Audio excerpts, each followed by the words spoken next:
It's noontime on Power Talk 1040. You've been listening today to a lot of news, a lot of stuff getting your stress levels up. Let's bring it down a little bit, kind of talk about your health and fitness, get you focused on you right now in this 30 minutes that we have together. This is the Cerebral Edge with Coach Chris. I am Coach Chris. This is the Cerebral Edge, and I've been a strength conditioning coach in Colorado Springs for 10 years. Got the pleasure to meet several professionals in my industry. Sitting across from me right now is Kristen Gordley, the women's coach, the people's coach. Yes. She is a women's health coach, and she basically helps women with weight loss and healthy eating habits, correct? That's right. That's All right. So go ahead and explain a little bit. Hey, thanks for coming on. I really appreciate it. Yeah. So go ahead and explain about your business model, what you do, how you help people, and we're going to get into some myth busting too today. Well, thanks, Chris. It's great to be here. My goal is to help women that are struggling with weight fluctuations get off of diets and deprivation and lose weight for the last time in a kind way to themselves. So I do work with weight loss, and we work with behavior change approaches to kind of change our mindset so that those changes last. We can sustain that weight loss long term. Yeah, that's the big thing, right? Because you hear so many people that go on diets, then they go off. And not only do they gain the weight back, but then they end up gaining even more weight. That's right. That's right. Unfortunately. So you're here to say, get rid of the diets. Yes. Throw them in the garbage. It's not the way to go. Absolutely. Because the diets are the problem. You know, we just keep trying them. That we think the next one is the big promise and the big solution. And then that one doesn't work. So we try another one. And we just keep in the cycle. So we're hopeful, but it just doesn't work for us in long term. Yeah, exactly. So what got you into helping women in weight loss? Do you have a specific journey yourself on what made you get into that field? I do. I went through decades, probably since I was a child, dealing with weight issues and struggling with my relationship with food. I just kind of reached a point about 2.5 years ago where I was just done. That's kind of the word I use, is just done. I had tried it all. I had been on and off diets. I went through a chronic pain journey and had to stop exercising for a while and couldn't rely on some of the things I had relied on. And it really forced me to look at why I was eating the way I was. Some of it was just emotional eating. Some of it was stress eating. Some of it was the diets. It was kind of a combination of things. And I just decided I am done with this. I want to figure out what my obstacles are, why I keep going around the same bush. And I just decided I was going to make some changes and figure out the mental side of it. And then I worked on my own journey. I lost 30 pounds, and then I went back to school and got my health coaching certification. So thanks. Yeah. And I wanted to study behavior change because that to me was the key. I had a lot of knowledge, but I just didn't know how to apply it to my life. So that's what really was the key for me. So people don't realize how much 30 pounds actually is, right? Right. 30 pounds of weight. Like you pick up a dumbbell with 30 pounds and that's what you're walking around with all day, right? Right. So people that are, that overweight, you can imagine the amount of pain on their joints and things like that they're carrying through stress all throughout the day. So you drop that. And what was one of the biggest mental changes you had to flip that switch to start to lose that weight? I think it was being kind to myself, which sounds interesting because usually we're used to working with willpower and working ourselves up. And I just finally said, I'm going to be kind to myself. I'm going to ask myself questions. And so I started to say, what's going on, Kristen? Why are you struggling to overeat in this situation? Or what are you really feeling? And I think a lot of times we're just trying to work up this willpower. We don't take the time to really go through a thought process. Or if a situation happens where we don't feel like we ate the way we wanted to, we're beating ourselves up. So if you can be kind to yourself, give yourself grace and get curious and say, what was going on? And walk through a process of, I kind of have a little formula of what was the trigger, what was my emotion, and name those things. And then what was it that I really needed? Because a lot of times we have a need, but we're meeting it with food, and we're not really meeting it through some other way of self-care or rest or exercise or something else that's going to help us to feel better. So. Yeah, that's perfect because I mean, how many times do you hear people go, well, I like really bad this weekend, so I got to work out 2 hours tomorrow, right? Right. Or I just have to starve myself for the next 3 days because I ate so bad today. Right. And a lot of times I'm like, no, just get back on the horse and just push forward, right? Just go on. Just take your lump and go, okay, well, this is what I did this time. Now let's just, clean everything up the next couple of days and get back on track and not, worry and stress so much on how I screwed up, because as we've saw in science and in hormone levels, how cortisol just goes through the roof when you start stressing like that over what you had, right? Absolutely. It's almost better to just go, all right, I had that. Let's continue and let's make things better, right? Yes, I love that you brought up the cortisol, because that anxiety, even around food and what we're going to eat, what decisions we have to make, should I eat this, should I not? We're creating anxiety and stress just around food. If we can relax, if we can be kind to ourselves, yes, all around. Right. So what cortisol is, for listeners that don't know what cortisol is, right? It's a hormone that comes along with adrenaline, right? That helps suppress that adrenaline. But what comes with that is a lot of also detrimental things, right? It's the hormone that gets released to when you're stressed out. You don't go, I want Brussels sprouts, right? Right. You go, I need a pizza and some beer, right? Yes, ice cream. Ice cream, right? So if you have like this huge sugar response to stress, that's cortisol levels increasing, right? Right. And it does not help us lose weight when we have high cortisol going on. Yes. So it helps us actually hold on to weight, which is not what we want. Helps you store that fat and keep packing it on, right? Right. Because you really crave calorically dense foods when that is elevated all the time. Yes. And I have my own journey with that a little bit, because I had caffeine all the time, right? I mean, like I was like, coffee in the morning, and then I would have an energy drink like halfway through the day, then energy before I went home. Then I went home, maybe I had a coffee, right? And all of a sudden I started noticing that like my sugar intake, I could not get enough sugar in. And I was just like, if I went past like a box of cookies, like normally I have pretty good self-control. I was like, right? I had to get it in me. And then finally I was looking at it and reading up a little bit, and I'm like, I think I'm taking in too much caffeine. So I like pretty much cut it out for like 2 weeks. And all of a sudden I was like, oh, I feel a lot better. Right? Yeah. It took a little bit to get it out of your system, but then you realized how good you felt. Yeah, how you were talking about the self-talk, right? Yeah. Why am I doing this? Yeah. Right. How come I can't go past a Snickers bar and not eat it? Right. And some of it becomes habit. We have these habit cravings, and some of it's, physical, and some of it's psychological. And, we're creating a habit too, that we go to that thing every day. Like we have a soda with our lunch, or, there's these habits that if we can tell ourselves, oh, that's kind of a habit, I have the ability to break that habit, just like I started the habit. So, yes. So habit forming around food. So when you're coaching your clients, how do you start building those small habits? Yeah, and one of the things that we do is we work on a wellness vision. Like, what do I want for my health, my weight loss? And we figure out what that looks like in, say, a year from now. Because a lot of people want to jump into action with weight loss and change, and so they take action before they're ready.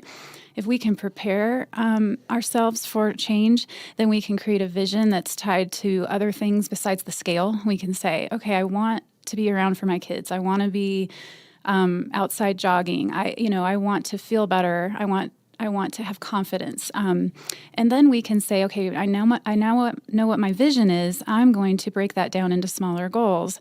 And so I'm not going to change things overnight. And so one of the things we do is we just learn to set a small goal. What does that look like to create a SMART goal that we know that we can achieve with success? So we start with a tiny habit for health change. Maybe it's like adding in vegetables for a week. We're going to add in one vegetable a day.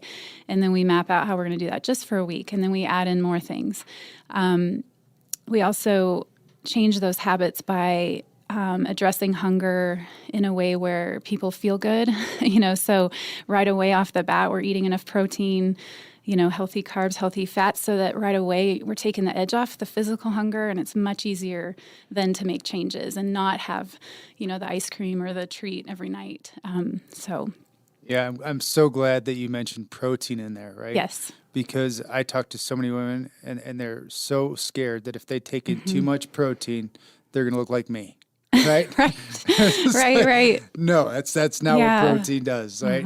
Protein is like every single building cell in your body, right? For repair, for your hair, skin, nails, as well as muscle tissue, right? So that's why it's so important to take in so much, right? Yes, absolutely. Not to mention the society you get from it. Yes, absolutely. It's our weight loss magic pill is what I call it, because I mean, we don't think of it that we think of it as bulking and all this stuff, but all my clients are pretty surprised when they see that we don't get enough protein, especially as women. It's really one of those things we have to really be mindful of. And once we do, we feel so good. We feel, like you said, satisfied. It really actually helps our muscle mass and metabolism if we eat it. So it's really to our benefit. Yeah, absolutely. Especially with the deficiencies that women do get in their everyday diet because they're have this big stigma around food, right? So you want to talk a little bit about that, about the disease that women are more predisposed to versus men?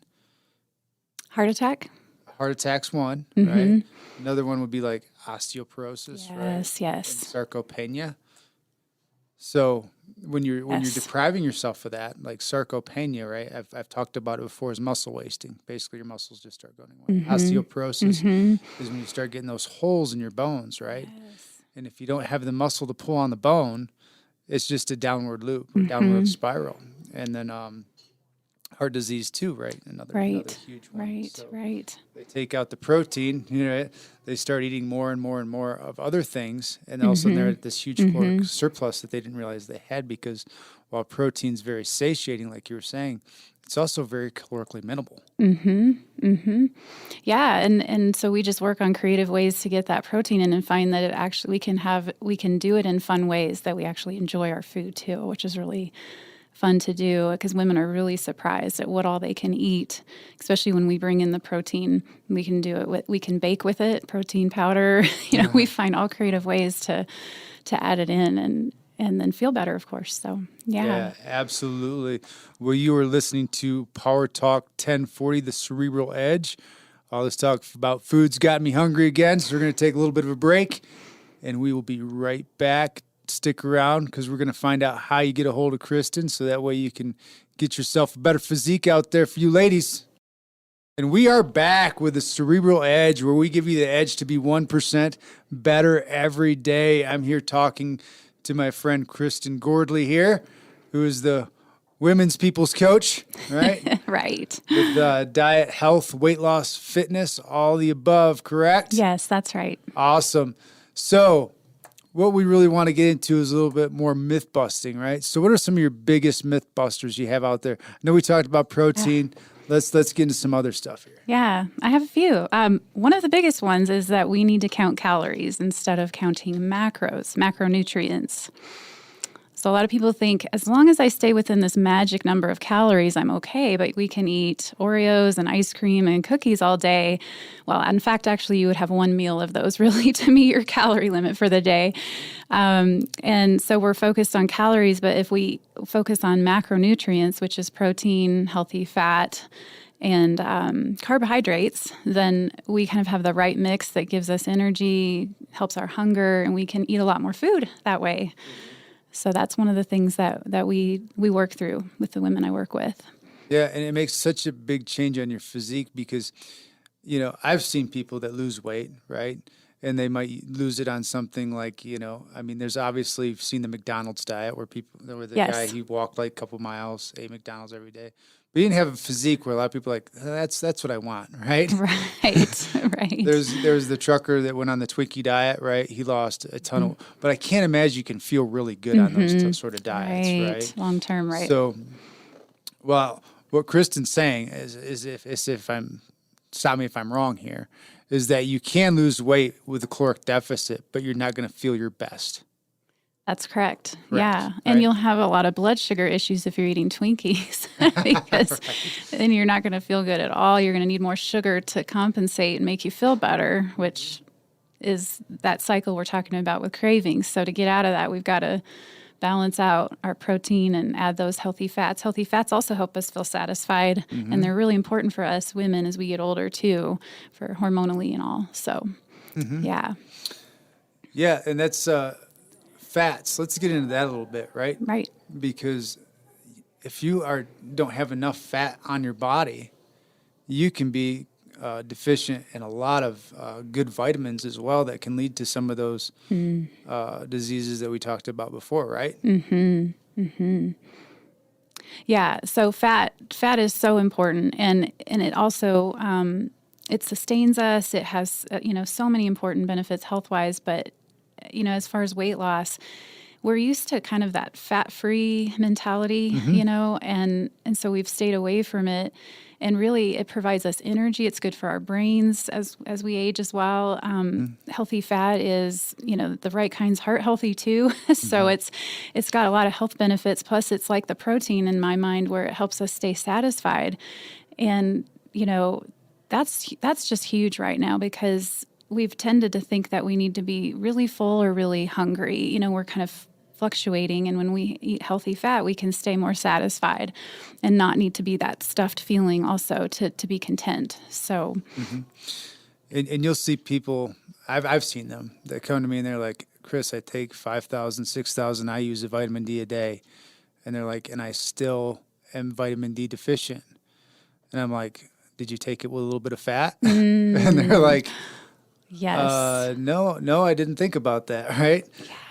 Yeah. Because people don't realize that that's a fat-soluble vitamin. Yeah, right? that's so true. Yes. It helps us absorb, the minerals and vitamins we need to absorb too. Yes. Yep, absolutely. So you mentioned chronic pain. What sort of chronic pain issues did you have, and what did changing your lifestyle and eating have on that chronic pain issue? Well, I had kind of an old back injury from about 25 years prior that kind of flared up, and it just involved the pelvis, so kind of all the area of that, like the hips, the sacrum, and low back. And I just got to a point where I couldn't function. I used to be a big runner, and I was at a point where I was kind of bedridden for a while. I had real young kids, and I went through that for it's been 8 years now, and I'm on the tail end of a lot of it. But I think that what helped a lot was actually some of it was medical and some of it was just my own health changes. Definitely losing weight helped a lot. I did find a doctor that was able to treat ligaments, which was a lot of my problem. So we did this special treatment to ligaments to strengthen those and give you stability. But so over a period of a few years, that helped. But I think eating in a way that really cutting out sugar was huge for me, because I just noticed a big difference in how I felt, my energy. I felt like it helped my pain too, to not be eating such high amounts of sugar, because I used to do that. Also, strength training was really huge for me, which is almost the opposite of what you would feel like doing when you're in pain. But that has really given me my life back, because I've just gotten stronger in the right ways, working with the right people, and then of course losing the weight, and then just mentally, I think a weight loss journey is not just physical, but it's mental. So when you can work on that relationship with food, and in my pain, I went to food more, if that makes sense, because for me, that was like, okay, I just don't want to think about my pain today, or, so kind of the power of those two things, like the physical and the mental work that I did. But definitely, the nutrition was what helped me lose the weight. And I just felt better, because when you're in pain and you don't have the energy and you can't exercise as much, definitely nutritionally, you can kind of get some of that energy back. So. Oh, absolutely. Talking about the sugars. So what type of sugars were you taking in, right? Because we have simple sugars. Yeah, simple sugars, and then we have carbohydrates, right? Exactly. And everybody goes, carbs are the devil. Yes. And you're like, no, it depends on what type of carbohydrates we're talking about here. Right. Because sugar, absolutely, is a simple carbohydrate, right? Yeah. So when we're talking soda and pastries and cookies and ice cream, and those are fine once in a while too, right? We need those fun foods. I love that term. There's a place for that in our lives. I think definitely learning about carbs, and that eating complex carbohydrates that have the fiber in it as well gives the energy, but then helps with the the satiety and not being blood sugar, up and down all day, because when we've got that fiber in there, it slows down the digestion. So I loved when I could kind of discover a moderate carb approach is what I teach my clients. So we are incorporating carbs, but the complex carbs that give us the most energy, and then add fun to our meals, so we can do brown rice and lots of fruit and vegetables and whole grains. And then, of course, we have those times when we just need a treat too, and that's okay. We just learn how that fits in our lives with our journey of weight loss too, and reaching our goals. And you need it kind of to like not go mentally insane, Exactly. I think, right? Yeah. I mean, it's not about depriving, it's about a lifestyle, and we can't go forever without having a treat. And if we allow it in little by little, then we don't feel deprived and go overboard on it when we do have it. So, yeah, because I've heard other coaches that I talk to, they're like, well, I don't reward my clients with food. And I'm like, yeah, but there's kind of, you need a little bit of that, right? You got to have them have a little mental break now and then to have a cheesecake or have, a cookie here and there, right? Right. So I used to be one of those trainers too, right? I used to be like, yeah, don't reward them food, but the more I get into it, right, the more you're like, okay, this is a whole lifestyle, right? So one day, shouldn't affect your whole life, right? Even sometimes I'll even go on breaks for a week, right? But I've been doing it for a long time. But I can take that week and then just be like, okay, and then hop on the wagon the next week and have it not be that detrimental. Right? Yes. But again, that all depends on where you're at, right? Absolutely. And I try to help people also think about weight loss in a long-term way that, there's the weight loss season, and then there's the maintenance season. And there's a lot of hope in maintenance where, you can increase your calories even a little bit more than what you're doing now. There's more flexibility. So if you can kind of tell yourself, hey, I'm working towards something and I'm not always going to be in the weight loss mode. Yes, you can still even have the treats here and there in weight loss mode, but when you can really have the perspective, it helps motivate you during that season. Because really in a few months, people can get to their goals rather than doing this that we've been doing over years and years, our cycles of dieting and going off diets and on. You just give yourself a few months and you work at it and you do it the right way that's sustainable, then you keep it up. So yeah, that's what we went back to the yo-yo diet and talking about, cutting out every single carb imaginable, right? Yes. And all of a sudden, like a weekend, they're like, why does my head feel so woozy and I feel like I'm going to pass out all the time? It's like, because your brain's telling you need carbohydrates. Yes, right? You need the energy. Absolutely. And then they get off of it, and then all of a sudden they go right back to eating the way they used to, even more so because they felt deprived, right? They do. It's the deprivation that makes them overeat again. So it's like that yo-yo eating, and we're doing it to our body by the deprivation, and then we're going to react to it. We have an inner rebel in us that says, okay, enough is enough. Now I want what I want. I want a lot of it. Yes. So, interesting about the inner rebel. There was a, did I say rebel? Rebel? Yeah. Rebel is that there's a study done with rats, right? And in one cage, they would control the exercise wheel. And the other one, they were free to go on the wheel whenever they wanted, right? So the ones that could go on the wheel whenever they wanted, did it all the time. The ones that had the controlled wheel, they just didn't do it all together. Right. So they didn't have that control. So they're like, you know what? I'm just not going to do it. But it's been great talking to you, Kristen. Thank you. How do people get a hold of you? So go ahead and give all your details, your Instagram, website, phone number, all that stuff. Yes, thanks so much for having me. My business name is Steps Toward Health. So my website is just stepstowardhealth.com. And I also have a Facebook page with that same name and an Instagram account with that name. My phone number, my business number is 719-476-0799. All right, Steps Toward Health. Women, reach out, give her a call, figure out how to get the best version of yourself going. And, of course, this is Coach Chris. You can reach me at cerebraledgeperformance.com. If you have any questions that you want answered on this radio show, go ahead and email those questions at cerebraledge1@gmail.com. This has been the Cerebral Edge with Coach Chris on Power Talk 1040. We give you the edge to be 1% better every day. Stay strong.